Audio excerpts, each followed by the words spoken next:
1절에서 11절까지의 말씀을 교독하도록 하겠습니다. 열왕기하 2장입니다. 구약성경 561페이지 열왕기하 2장 1절에서 11절까지의 말씀 교독하는 시간 갖도록 하겠습니다. 1절 제가 먼저 읽겠습니다. 여호와께서 회오리 바람으로 엘리야를 하늘로 올리고자 하실 때에 엘리야가 엘리사와 더불어 길갈에서 나가더니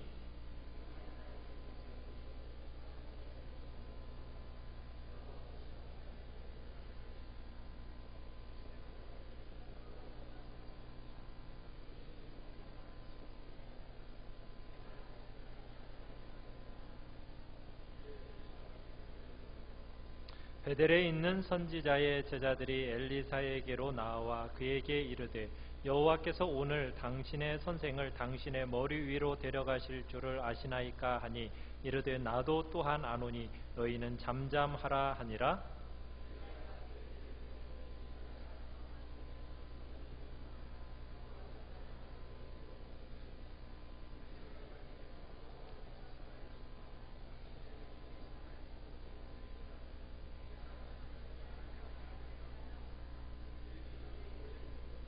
여리고에 있는 선지자의 제자들이 엘리사에게 나와 이르되 여호와께서 오늘 당신의 선생을 당신의 머리 위로 데려가실 줄을 아시나이까 하니 엘리사가 이르되 나도 아노니 너희는 잠잠하라.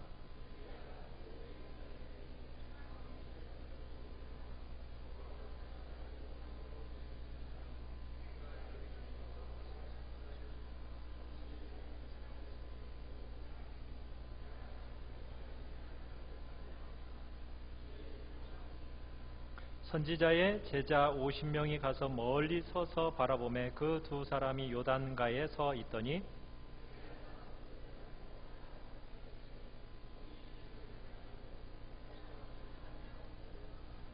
건너매 엘리야가 엘리사에게 이르되 나를 내게서 데려감을 당하기 전에 내가 네게 어떻게 할지를 구하라. 엘리사가 이르되 당신의 성령이 하시는 역사가 갑절이나 내게 있게 하소서 하는지라.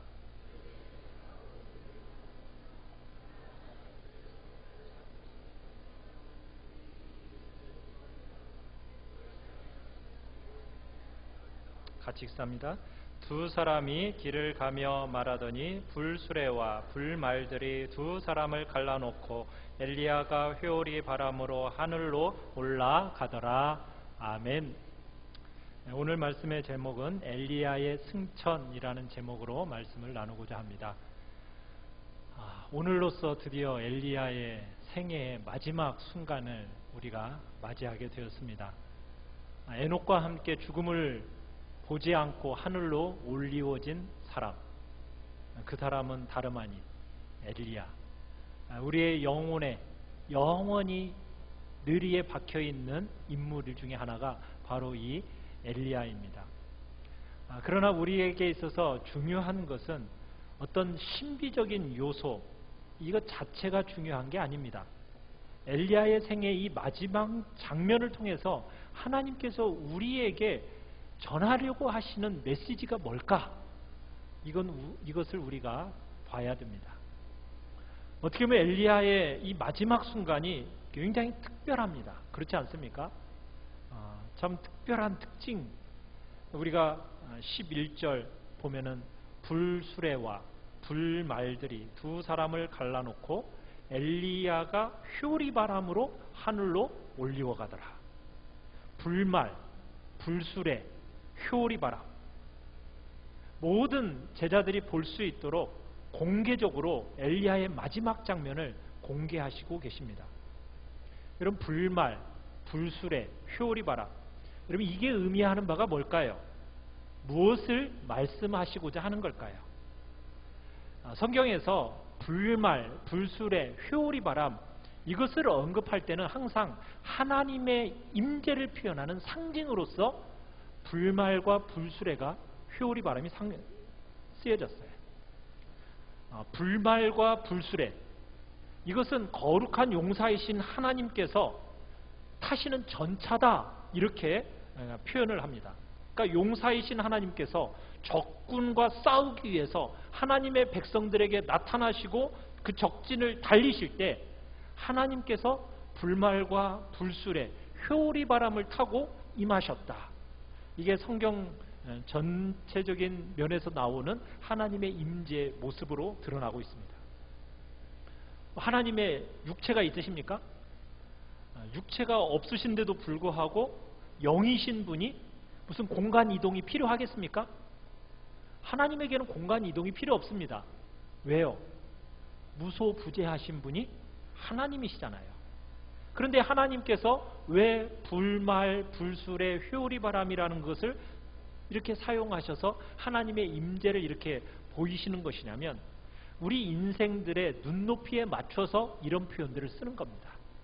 하나님이 직접 불말과 불수레를 타고 이동하시는 것이 아니라 우리로 하여금 하나님에 대해서 인지할 수 있는 그 지식의 표현으로서 하나님께서 이런 표현들을 사용하시는 겁니다.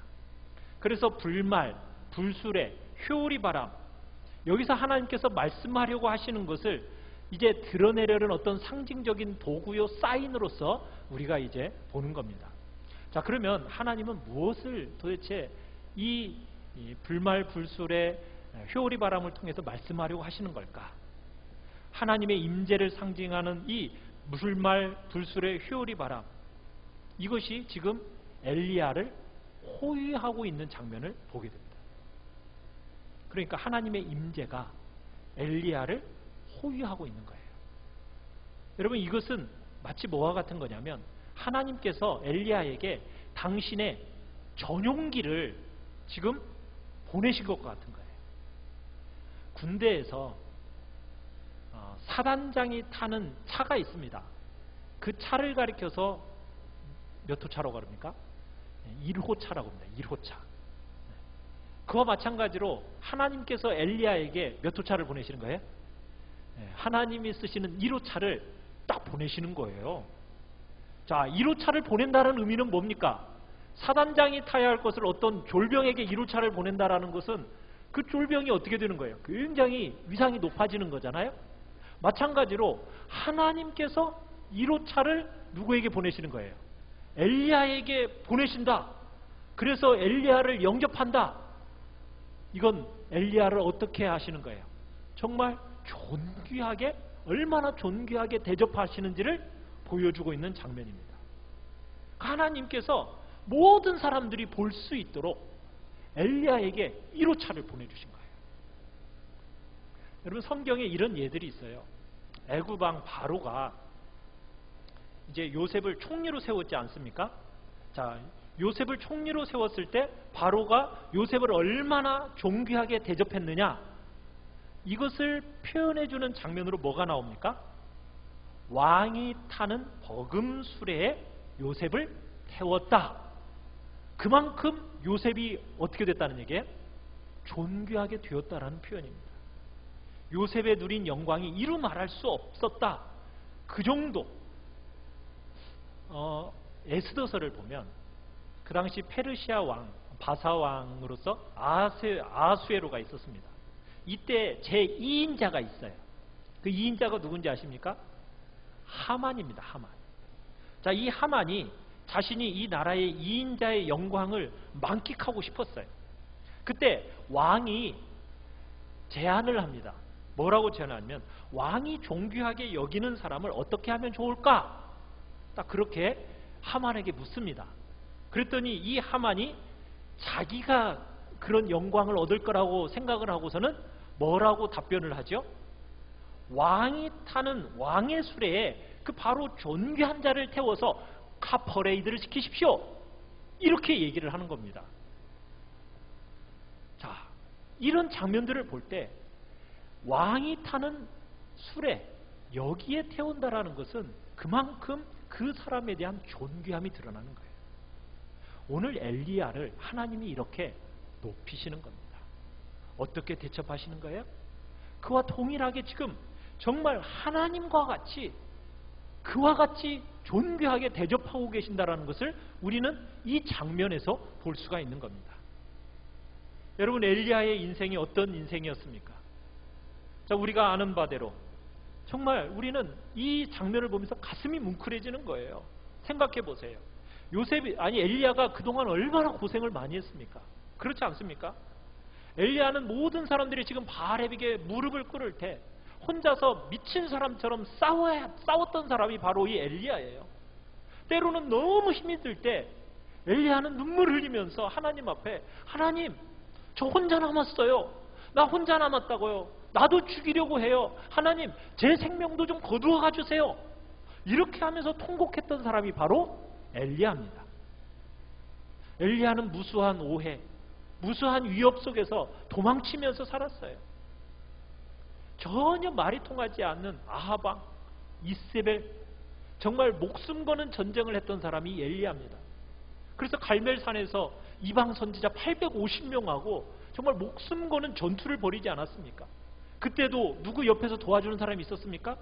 아무도 없었어요. 혼자 싸워야 됐어요. 850대 1로 혼자 싸우면서 지독하게 외로운 신앙생활을 했던 겁니다. 한평생 죽을 고생하면서 외롭게 싸웠던 사람, 그 사람이 바로 엘리야예요. 그런데 하나님께서 마지막 순간 이 엘리야에게 하나님께서 자신의 전용기를 쫙 보내주시는 거예요. 그러면서 엘리야를 영접하시는 겁니다. 여러분, 이 장면을 볼 때 우리의 가슴에 뭐가 있어야 돼요? 뭉클함이 있어야 되는 거예요. 야, 하나님이 자신의 백성들의 눈물을 계속 씻겨주시는구나. 하나님께서 모든 사람들에게 알리시는 겁니다. 봐라, 나는 전부 다 기억하고 있다. 나의 종이 당하는 고생, 고통, 나는 단 한 번도 잊지 않고 다 기억하고 있다. 그리고 그에 걸맞는 대접을 내가 해준다. 사랑하는 성도 여러분, 어두운 시대였어요. 무수한 사람들이 배도하면서 우상숭배에 삼켜지는 시대였어요. 엘리야의 마지막 인생의 장면, 어떻게 보면 어두운 속에서 한 줄기의 빛과 같은 인생이 바로 엘리야였어요.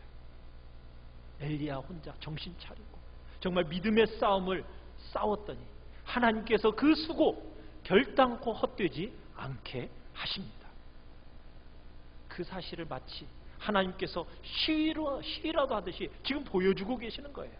불말과 불수레와 회오리 바람을 통해서 자신의 전용차를 딱 보내서 하나님이 이 엘리야를 존귀케 하시는 거예요.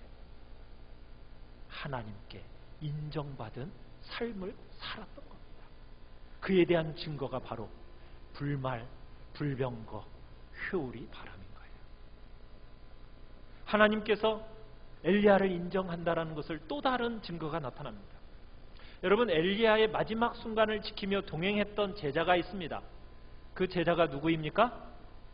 엘리사죠. 여러분, 한 사람의 인생에 있어서 무엇을 남기는가, 이게 너무나도 중요합니다. 자, 엘리야의 인생에 마지막으로 남긴 게 뭘까요? 자, 우리 2장 1절을 다시 한번 읽어보겠습니다. 2장 1절 시작. 여호와께서 회오리 바람으로 엘리야를 하늘로 올리고자 하실 때에 엘리야가 엘리사와 더불어 길갈에서 나가더니, 여러분, 엘리야의 인생이 무엇을 남겨놓았습니까? 사람을 남겨놨습니다. 사람. 엘리사로 더불어. 여러분, 여기에 위대한 인생의 열쇠가 있습니다. 중국 청나라 말기에 장센이라는 사람이 있었다고 합니다.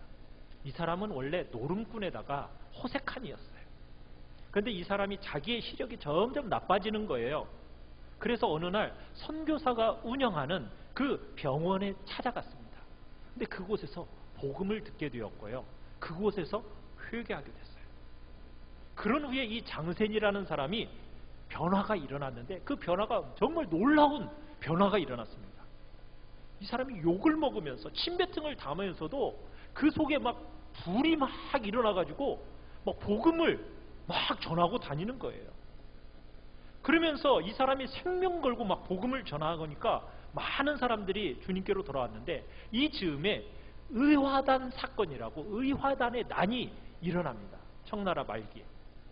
이 의하단원들이 기독교인들을 핍박했어요. 그래가지고 살해하고 막 그러는 중에 50여 명의 이 성도들이 잡혔습니다. 그러지 이 의화단들에 의해서 붙잡혀서 이 50여 명의 성도들을 처형하려는 순간이었어요. 그때 의화단원 중에 한 사람이 이렇게 외쳤어요. 야, 이 사람들 다 죽여봤자 아무 소용없어. 장센이 살아있는 한 그리스도인은 자꾸 생겨날 거야. 여러분, 실로 엄청난 말이 한 사람의 입에서 나온 거예요. 무슨 말이 나왔어요? 이들을 다 죽여봐야 소용이 없어.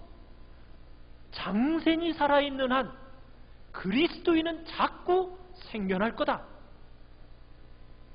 사랑하는 성도 여러분, 하나님 나라의 제사는요, 사람입니다. 사람이에요. 혹시 여러분들을 가리켜서 당신이 있는 한 예수님의 제자는 자꾸 생겨날 거다, 계속 나온다.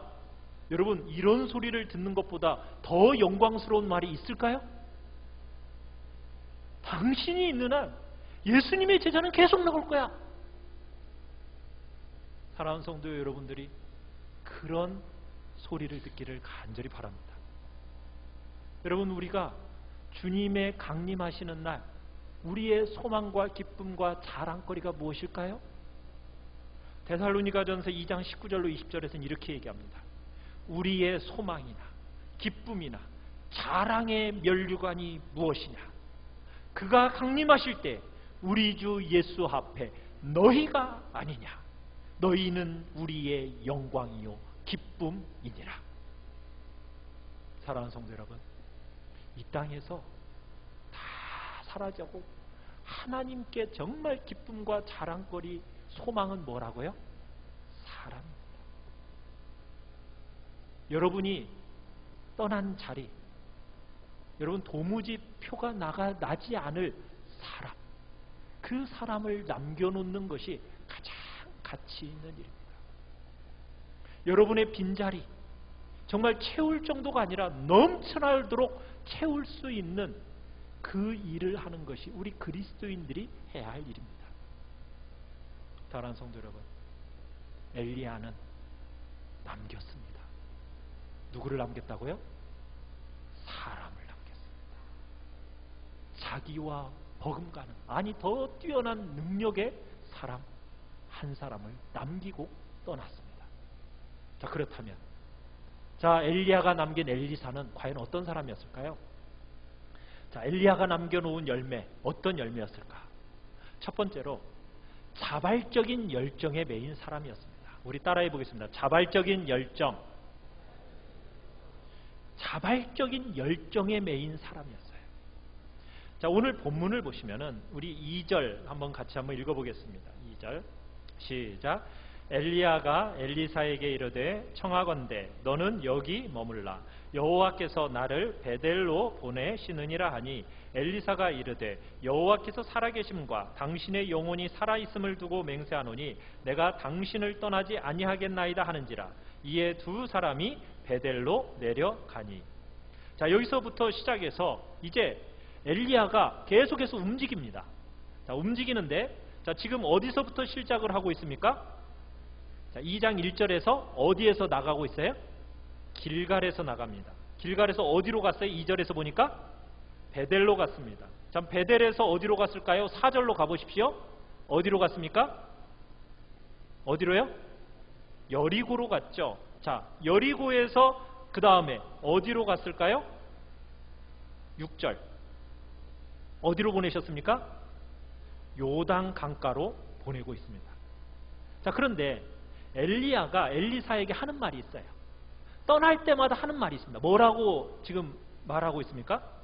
2절에 보니까 너는 여기 머물라, 이 말을 하고 있어요. 너는 여기 머물라. 자, 그런데 엘리사는 뭐라고 답변을 하죠? 뭐라고 답변을 합니까? 여기 머물라 하니까 네 머물겠습니까? 이렇게 합니까? 아니죠. 뭐라고 얘기해요? 여호와께서 살아계심과 당신의 영혼에 살아있음을 두고 맹세하노니 내가 당신을 떠나지 아니하겠나이다. 이렇게 지금 답변하고 있어요. 자, 엘리야가 엘리사에게 따라오지 말라. 여러분, 이게 무슨 뜻이었을까요? 따라오면 가만히 안 둬! 이 얘기였을까요? 이 말이 아닙니다. 자유를 주는 겁니다. 무슨 자유일까요? 엘리사에게 지금 너 지금이라도 다시 생각할 수 있는 기회 주겠다는 겁니다. 다시 한번 생각해 보라는 거예요. 뭘 생각해 보라고 했을까요? 자신과 같은 선지자로서의 부르심을 생각해 보라는 거예요. 너 한번 너 이 선지자의 길을 가는 거에 있어서 한번 생각해 봐라. 지금 엘리사에게 이 선지자의 길을 접고 다른 길을 갈 수 있는 기회를 주는 겁니다. 너 네 마음대로 갈 수 있다. 가도 된다. 자유를 주는 거예요. 자, 그런데 엘리사는 뭐라고 얘기하고 있는 거예요? 끝까지 저 이 길 가겠습니다. 끝까지 이 길 가겠습니다. 하고 따라 나서면서 끝까지 따라갑니다. 그러니까 엘리사가 엘리야를 따라가면서 여러분 어떤 세상적인 보상이 지금 엘리사에게 기다리고 있나요? 엘리야를 이렇게 쫓아가면은 어떤 세상적인 보상이 기다리고 있나요? 없죠. 뭐 엘리야가 한평생 고생했던 것밖에 더 있습니까? 뭐 남겨놓은 것도 없잖아요. 잘 알 거 아니겠어요? 엘리사가 뻔히 봐왔어요. 엘리야가 살아온 삶이 어떤 삶이었는지. 고생하면서 살아가는 그 삶, 뻔한 삶이에요. 아합에게 죽임당할 뻔했고 또 그의 아들 아하시야에게 또 그야말로 죽음의 위협을 당해했던 엘리야. 그 엘리야였는데 엘리야가 나와 똑같은 길도 내가 너 가는 거 내가 뭐 너 보고 가자라고 말할 수가 없다. 너 한번 생각해 봐라. 그러면서 제자로 하여금 그 길을 열어놓고 네가 마음대로 가도 된다. 지금 이렇게 얘기하는 거예요. 자, 그런데 엘리사는 어떻게 하고 있어요? 아니요. 절대로 저 떠나지 않습니다. 왜 그랬을까요? 엘리사의 마음에는 이미 사랑에 매인 종이었기 때문입니다. 사랑에 매인 종. 누구를 향한 사랑이요? 하나님을 향한 사랑에 매인 노예였기 때문에 이 일이 가능했던 거예요. 여러분 한번 생각해 보십시오. 자신의 뜻대로 사는 사람은 자유인이죠. 그죠? 다른 사람의 뜻대로 사는 사람은 노예입니다. 여러분 자유인으로 사는 게 행복합니까? 노예로 사는 게 행복합니까? 자유인으로 사는 게 행복하죠. 그런데 이 세상에 결코 이해할 수 없는 희한한 일이 한 가지가 있습니다. 노예로 살면서도 행복한 사람이 있어요. 어떤 사람이 노예로 살면서도 행복할 수 있을까요? 뭐의 노예? 사랑의 노예가 되는 것. 사랑은요, 노예를 행복하게 만듭니다. 누가 그런 사람이었다고요? 엘리사가 바로 그런 사람이었다고요. 하나님을 향한 사랑이 그 마음속에 있었기에 선지자로서의 그 길에 대해서 가치 있게 여기며 그 길을 가고 있는 거예요. 그렇기 때문에 두 번째로 엘리사는 시대적인 영적 책임감을 기꺼이 뒤집어 쓸 수 있는 사람이었습니다. 한번 따라해 보겠습니다. 시대적인 영적 책임감. 여러분, 시대적인 영적 책임감을 기꺼이 짊어지고 간 사람이 바로 엘리사였던 거예요. 여러분, 엘리야의 여정을 다시 한번 생각해 봅시다. 첫 번째가 어디였습니까? 길갈, 그 다음에 베델, 그 다음에 여리고, 그 다음에 요단강, 이렇죠. 자, 이 지명들은 특별한 상징적인 의미가 있어요. 자, 이스라엘이 출애굽을 했습니다. 가나안 정복 전쟁을 하면서 이 가나안을 진군하면서 한 거점들이에요. 이곳이 거점들이에요. 자, 제일 먼저 어디가 갈라졌죠? 요단강이 갈라졌습니다. 여호수아가 군대를 이끌고 정복할 때 제일 처음에 길갈이라는 곳에 진을 칩니다. 그래서 제일 먼저 정복한 곳이 어디죠? 여리고 성이죠. 여리고. 그 다음에 어디예요? 베델입니다. 순서적으로 차지했어요. 자, 그런데 엘리야가 지금 그 지명을 어떻게 하고 있어요? 역순으로 지금 밟아가고 있죠. 요단강을 건너서 이제 어떻게 하려고 하고 있어요? 나가려고 하고 있어요. 이게 지금 무엇을 의미하는 걸까요? 엘리야는 지금 엘리야 개인이 아니에요. 우리 12절을 한번 보시면요, 엘리사가 보고 소리 지르되 엘리야를 향해서 뭐라고 소리 지르고 있습니까? 내 아버지여 내 아버지여 이스라엘의 병거와 그 마병이여 하고 부르고 있어요. 자, 그러면은 엘리야는 결국 하나님의 군대란 얘기예요. 엘리야 자신이 그 자체가 하나님의 군대란 얘기입니다. 그런데 이 하나님의 군대가 지금 어떻게 되고 있죠? 요단강을 건너서 떠나가고 있는 거예요. 이스라엘을 떠나가고 있는 거예요. 가나안을 떠나가고 있는 거예요. 역출애굽을 하고 있는 거예요. 왜 그럴까요? 하나님이 어떻게 보면 이스라엘이 너무 죄악에 관영해가지고 하나님의 군대가 떠나려고 하고 이제는 어둠의 역사가 완전히 그 땅을 덮어버리는 듯한 그런 시작점임을 지금 보여주고 있는 거예요. 엘리사가요, 이 사실을 너무나 잘 알고 있었어요. 그러기에 엘리사는 스승에게 뭔가 중요한 것을 구해요. 자, 엘리야가 9절로 한번 가봅시다. 9절. 엘리야가 엘리사에게 이야기를 합니다. 뭐라고 하냐면 뭔가 중요한 것을 구합니다. 우리 9절을 같이 한번 읽어보겠습니다. 시작. 건너매 엘리야가 엘리사에게 이르되 나를 내게서 데려감을 당하기 전에 내가 내게 어떻게 할지를 구하라. 엘리사가 이르되 당신의 성령이 하시는 역사가 갑절이나 내게 있게 하소서 하는지라. 자, 여러분 여기서 보시면은 뭘 구하고 있습니까? 당신의 성령이 역사하는 그 역사가 몇 절? 갑절. 여러분 이 갑절이 뭐죠? 2배죠, 2배. 그죠? 말 그대로 2배죠. 자, 그러면 뭘 2배를 구하고 있는 겁니까? 뭐 엘리야가 뭐 재산이 있습니까? 재산 없잖아요. 어떤 재산도 소유하고 있지 않은데 뭐 물질을 주고 하는 말이 아니잖아요. 그러면 엘리야가 요구하는 게 뭘까요? 영적인 장자권을 의미합니다. 영적인 장자권.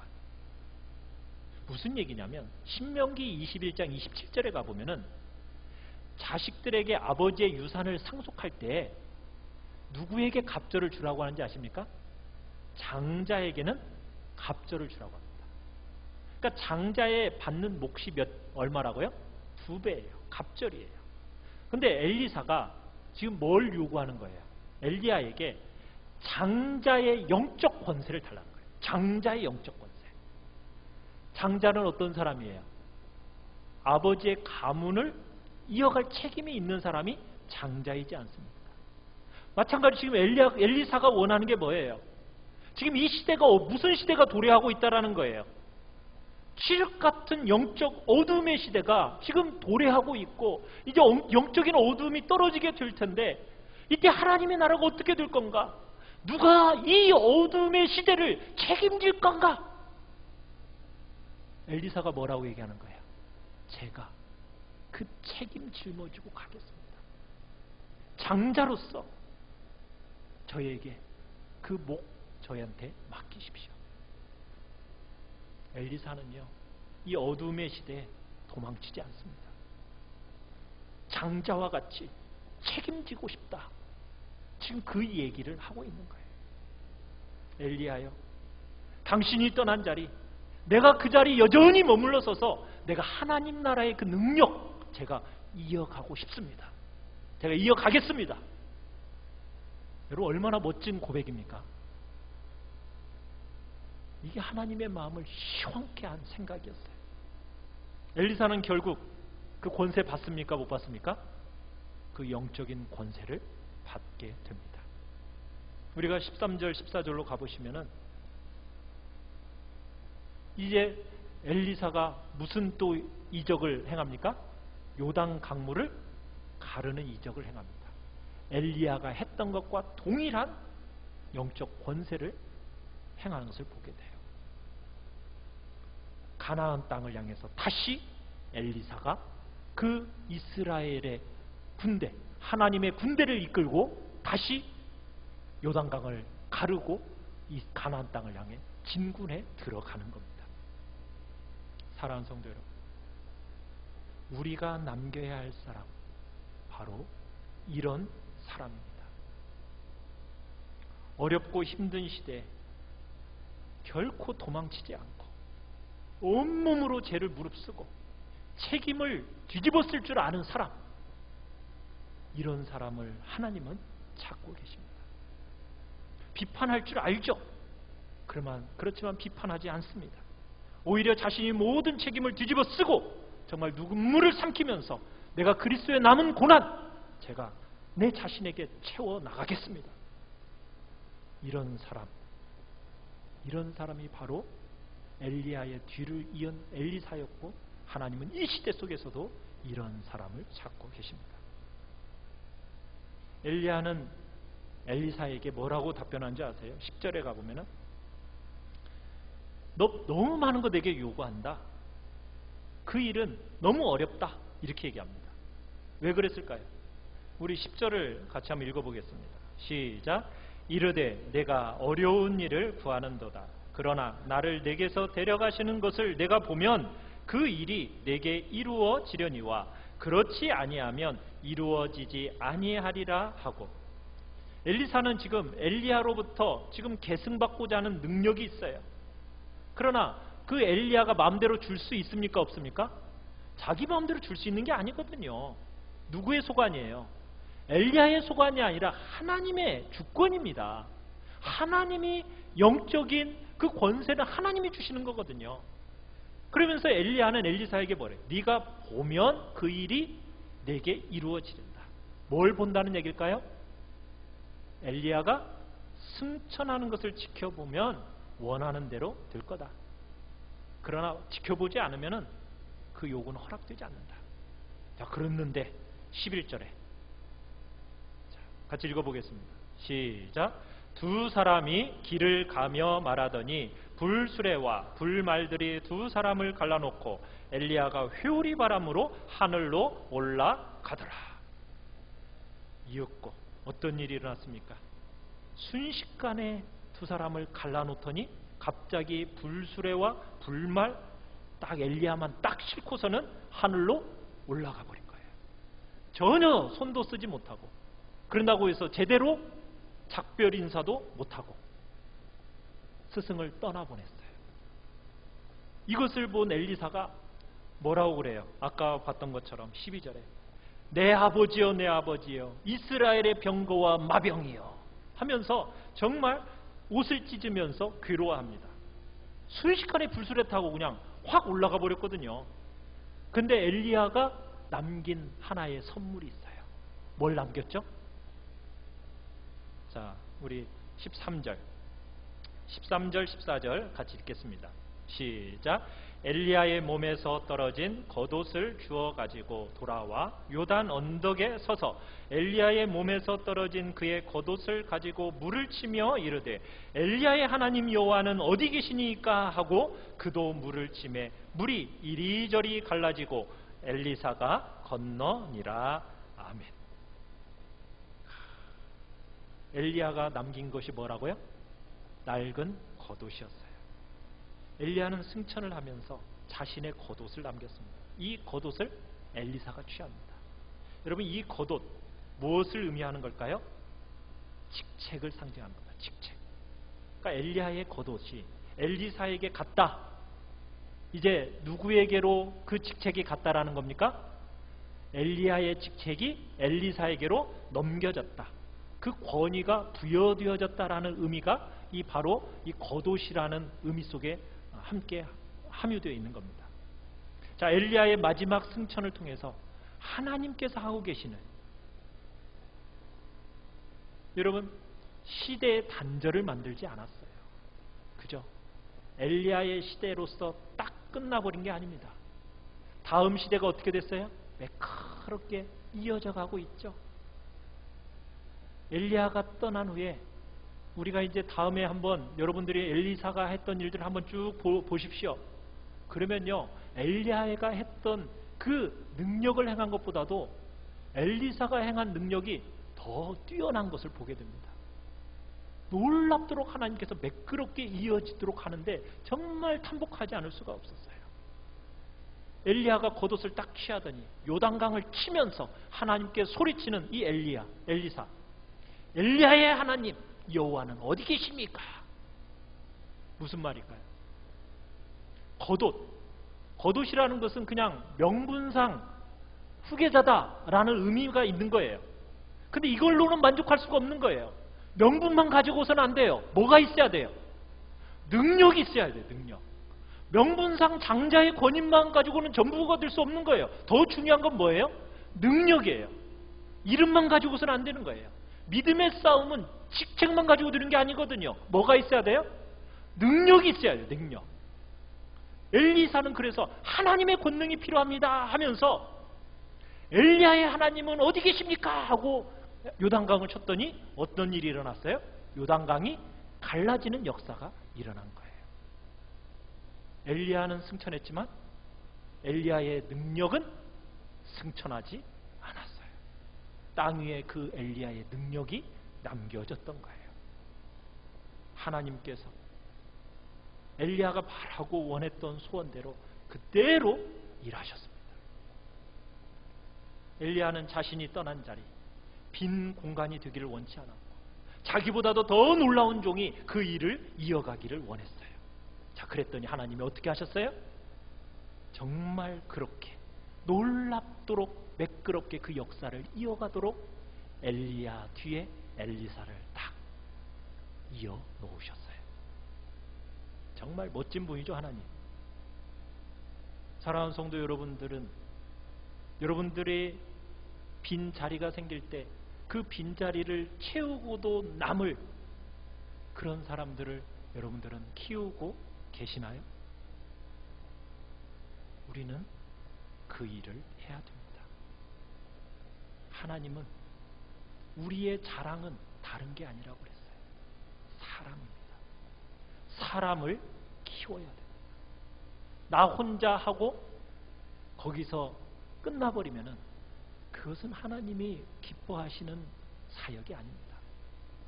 여러분의 사역을 더욱 훌륭하게 감당할 수 있는 사람을 키워나가는 것이 바로 우리 그리스도인들이 해야 할 일입니다. 엘리야의 마지막, 어떻게 보면 아쉬운 여운을 남기는 것처럼 보이지만 아쉬운 여운을 남기기보다도 단절되지 않는 하나님께서 놀라운 제자를 딱 세워놓으시면서 그 다음 시대를 이어가도록 하셨다라는 것. 우리 귀한 성도님들, 여러분들의 남은 신앙의 이 자리가 다음 세대에게 이어져야 되고 그 다음 세대는 더욱 풍성하게 만들 책임이 우리들에게 있음을 이 시간에도 우리가 기억하며 나가기를 원합니다. 우리는 사람을 키워야 됩니다. 엘리야는 승천했지만 엘리야의 뒤를 이은 엘리사를 남겼듯이 우리의 뒤를 이을 영적인 세대를 일으켜달라고 우리는 기도해야 되고 그리고 그 다음 세대를 키워야 할 책임을 우리에게 부여하고 계시는 것입니다. 우리 귀한 성도들이 그 일을 감당하고 우리 어른 세대들이 이 일을 넉넉히 감당하는 역사가 있기를 간절히 축원합니다. 우리 시간 같이 찬양하며 나아갑시다. 엘리사